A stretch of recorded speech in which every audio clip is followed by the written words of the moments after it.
Now you are watching Mithila Boarding School online classes. Good morning, students. It's me, Ajay Yadav, from Mithila Boarding School. Today I teach geometry for class 6, 7 and 8 students. So my dear students, listen me carefully. Today I discuss something about geometry. First of all, what is geometry? Geo plus metron. Geo plus metron मिलेर geometry बनेको छ. Geo means earth or metron को अर्थ हुन्छ measurements. Geo plus metron मिलेर geometry बनेको छ जसमा geo भनेको अर्थ हो, measurement भनेको measure गर्नु अनि कि नाप्नु. यो सबै दुईटै मिलेर के हुन्छ जियो प्लस मेट्रोन मिलेर ज्योमेट्री बनेको छ. अब हामी चाहिँ ज्योमेट्रीलाई डेफिनेसनको रूपमा पढौँ. What is geometry? Tools which are used to measure the earth. Tools which are used to measure the earth is called geometry. Geometry is start few undefined terms. First of all, like a point. What is point? A point is a mark of position. It does not have length, breadth and height. Point is the mark of position. It does not have length, breadth and heights. It is denoted by capital letters like a capital P, Q, R, S, etc. are in the figures. Points are given in the figures like a point P, Q, R, yes, यो सबै point को नियम. Next to line. What is line? A geometric object that is straight, infinitely long and infinitely thin. That is called line. जसलाई हामी लम्ब्याउन सक्छौं. That examples AB एउटा line हो. Next, ray. What is ray? A ray is a straight line that starts from a given fixed point and can be extended to the same direction infinitely. भनेपछि हामी कुनै पनि पोइन्टबाट एउटा यो point लिन्छौं. यो एउटा पोइन्ट हो. यो पोइन्टबाट हामी यो लाइनलाई एक्सटेन्ड अनि बढाउने काम गर्छौं. अब कहाँसम्म जान्छ यो लाइन यतातिर यो फिक्स हुँदैन. त्यही एक्जाम्पलमा हेरेको छ. Example number first, example number second. अनि कि यसमा यो एउटा पोइन्ट हो, यो यतातिर एक्सटेन्ड भएको छ. यो यस्तो किसिमको फर्मलाई हामी के भन्छौं? रे भन्छौं. त्यही भन्नु अ रे is a straight line that start from a given fixed points and can be extended to the same direction infinitely. Example ग्रुपमा मैले यहाँ भनिदिए. ए नम्बरमा यो एउटा फिक्स पोइन्ट हो, योबाट चाहिँ एक्सटेन्ड भएको छ. यो कहाँसम्म गयो? त्यो फिक्स डाइरेक्सनमा छ. त्यस्तै यो दुईको एक्जाम्पलमा पनि त्यही हो. Next to line segments. What is line segment? A line segment is the part of a straight line. It has degree length in given figures. XY यसमा लाइन हो र AB जुन हेरिरहेको छ त्यसको फिक्स छ. फिक्स लेन्थ हुन्छ जसलाई हामी मेजर गर्न सक्छौं. यस्तो किसिमको फर्मलाई हामी के भन्न सक्छौं त? लाइन सेगमेन्ट भन्न सक्छौं. Intersecting line segments. Intersecting line segment हामी कला. What is intersecting line segments? Two or more line segments are said to be intersecting line segments if they cross each other through a common point. अनि कि जुन common पोइन्टमा कटिन्छ जसलाई हामी चाहिँ के भन्छौं? इंटरसेक्ट. जस्तै कि AB यसमा एउटा स्ट्रेट लाइन भयो AB और CD पनि के छ? एउटा लाइन सेगमेन्ट छ स्ट्रेट लाइन जसमा दुईटै यो पोइन्ट O मा कटेको छ. यहाँ कटेको छ. यो पोइन्टलाई चाहिँ हामी इंटरसेक्टिङ भन्न सक्छौं. यसको इंटरसेक्टिङ पोइन्ट O हो. नेक्स्ट फिगर यसमा AB एउटा लाइन हो, CD पनि एउटा लाइन छ र EF पनि एउटा लाइन छ. अनि कि यो सबै लाइन यो पोइन्टमा कटेको छ, यो कटेको पोइन्टलाई हामी ओ नाम राखेको छौँ, त यसको इन्टरसेक्टिङ पोइन्ट के भइहाल्यो, ओ भइहाल्यो। यो सबै के हो त example of intersecting of line segment. Parallel line segments. What is parallel line segments? Two or more line segments are said to be parallel if the perpendiculars distance between them is equal, always equal, are called parallel line. Parallel line segment do not meet each other. त्यो कहीं पनि meet हुँदैन। Produce either direction, अनि कि त्यो same डाइरेक्सनमा गर्दै गइरहेको हुन्छ, कहीं पनि meet हुँदैन। त्यस्तो किसिमको फर्मलाई हामी के भन्छौँ, parallel line segment भन्छौँ। लाइक यो एउटा लाइन हो, यो पनि एउटा लाइन हो, यो भयो एबी एउटा लाइन छ, सिडी पनि एउटा लाइन छ। यो जहाँ पनि यसलाई मेजर गर्दा दुईटैको मेजर चाहिँ सेम हुन्छ। जस्तै यो बीचमा यो भयो 4 सेन्टिमिटर, यो पनि 4 सेन्टिमिटर। नेक्स्ट त्यसपछि अनि यसलाई के भन्छ कि parallel line segments represent as, यसलाई हामी यस्तो सिग्नलमा हेराउन सक्छौँ जस्तै कि एबी और सिडी, यो चाहिँ प्यारललको साइन छ। त्यसलाई हामी लेख्न सक्छौँ एबी प्यारलल सिडी, जुन यहाँ यो हेरिरहेको छु साइन, यो साइन चाहिँ प्यारललको। Perpendicular line segments. Two line segments are said to be perpendicular if they meet or intersect each other, making always a 90 degree.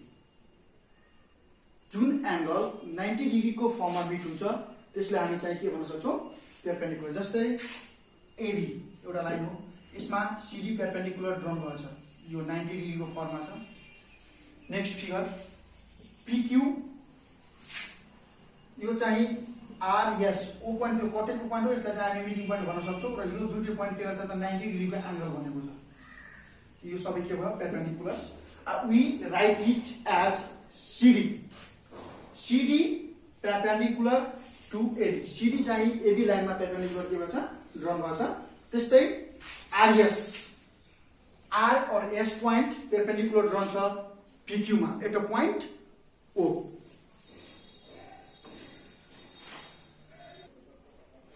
Next, vertex.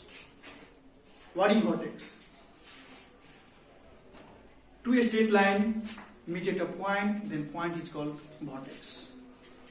दुईवटा स्ट्रेट लाइन एक ठाउँमा meet हुन्छ, त्यो मिट हुने पोइन्टलाई हामी vertex भन्छौँ। जस्तै यहाँ दिएछ एउटा एओ, एउटा स्ट्रेट लाइन छ, यो पनि एउटा लाइन छ, दुईटै चाहिँ ओमा गएर मिट भएको छ, त यो पोइन्टलाई हामी के भन्न सक्छौँ, भर्टेक्स। नेक्स्ट हो एंगल, भनेछ a corner made by meeting a two straight line segment is called angles. जस्तै यो ओए और ओबी दुईटै ओ पोइन्टमा मिट भएको छ र हामी यसलाई यस्तो साइनले घेरिदिन्छौँ भने यसलाई हामी के भन्न सक्छौँ, एंगल भन्न सक्छौँ। है, we can write it, this is the symbol of angle. यो एंगल को सिम्बल भइहाल्यो साइन, यसलाई हामी लेख्न सक्छौँ एंगल एओबी। नेक्स्ट छ types of angle. How many types of angle? Mainly 6 type. Acute angle, right angle, obtuse angle, straight angles. 0 degree देखि लिएर 90 डिग्री सम्म acute angles. The angles which measure is greater than 0 or less than 90. अनि कि 0 भन्दा ठूलो और 90 भन्दा सानो हुन्छ त्यसलाई हामी चाहिँ acute angle भन्छौँ। अर्को हो right angle, जसको measure exactly 90 degree हुन्छ। The angles which measure is exactly 90 degree, it's called right angles. Next हो obtuse angle, जसमा 90 डिग्री देखि लिएर 180 डिग्री सम्म हुन्छ। The angles which measure is greater than 90 degree or less than 180 degree. are called obtuse angles.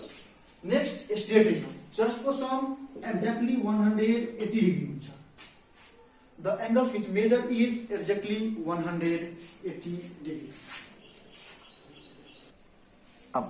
Number 5, reflex angles. Reflex angle को measure 180 degree देखि लिएर 360 सम्म हुन्छ. त्यसको डिफिनिसन हामीले भन्नु पर्यो भने के भने the angles which measure is greater than 180 or less than 360 degree.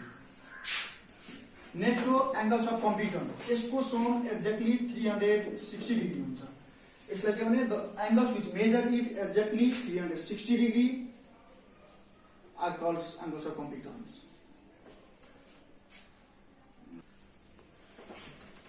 Triangles. What is triangles? A closed figure which are bounded by 3 line segments. A closed figure bounded by 3 line segments is called triangles. अनि कि तीनवटा घरले जुन घेरिएको घर हुन्छ त्यसलाई हामी नेपालीमा त्रिभुज भन्छौँ. त्यस्तै यहाँ हो a closed figure bounded by 3 line segments. त्यसमा एउटा लाइन सेगमेन्ट यो भयो, एउटा लाइन सेगमेन्ट यो भयो, एउटा लाइन सेगमेन्ट यो भयो. यो तीनटै लाइन सेगमेन्ट के भएछ मिट भएको छ. यो चाहिँ बी मा मिट भएछ, यो सी मा मिट भएछ, यो ए मा मिट भएछ. त्यसलाई हामी चाहिँ ट्रायंगल भन्न सक्छौं. एउटा ट्रायंगल्समा तीनवटा अनि कि एंगल हुन्छ, तीनवटा भर्टेक्स हुन्छ. नेक्स्ट हो types of triangles according to side है. Types of triangle according to side. Side को आधारमा ट्रायंगल 3 टाइप्स हुन्छ.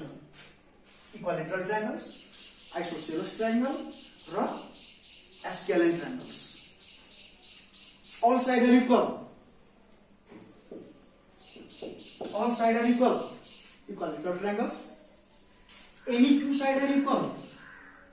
Any two sides are equal. Isosceles triangles. And none of them are equal. जसमा एउटा पनि इक्वल हुँदैन. यस्तो किसिमको ट्रायंगल हामी चाहिँ स्केलेन ट्रायंगल भन्न सक्छौं. So types of triangles.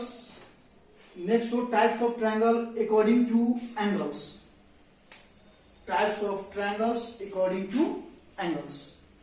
यसलाई 3 ग्रुपमा राखेको छ. तीनवटा भइहाल्छ. Number 1 acute angle triangles, number 2 obtuse angle triangles, number 3 right angle triangles. अब हामी चाहिँ acute angle triangle कसलाई भन्छौं? A triangles whose none of them angles is greater than 90 degree, that is less than 90 degree, is called acute angle triangles. अनि कि यो triangles को जति पनि एंगल छ त्यो सबै 90 डिग्री भन्दा सानो छ. यसलाई हामी चाहिँ acute angle triangle भन्न सक्छौं. त्यस्तै obtuse angle triangles. A triangles whose one of the angle greater than 90 degree is called obtuse angle triangles. अनि फेरि भन्नुको अर्थ यसमा यो ट्रायंगल्समा एउटा एंगल एटलिस्ट कम्तिमा 90 डिग्री भन्दा ठूलो हुनु पर्यो. जस्तै कि यो एंगल 120 डिग्री हुन्छ. यो के भ्याल्यु obtuse angle triangle. अनि नम्बर 3 लास्ट मा दिएछ right angle triangles. A triangles whose one angle is 90 degree is called right angle triangles. अनि कि जुन ट्रायंगलमा एउटा एंगल एक्ज्याक्टली 90 डिग्री को हुन्छ त्यस्तो किसिमको ट्रायंगल हामी राइट एंगल ट्रायंगल भन्न सक्छौं. This means the sum of angle of triangles can't be more than 180 degree or less than 180 degree. That's its exact 180 degree. भन्नुको अर्थ एउटा ट्रायंगल को सम 180 डिग्री हुन्छ. बुझ्यौ? अब next my dear students, we will come to this topic, pairs of angle made by a transversal with a parallel line segments in our next video. For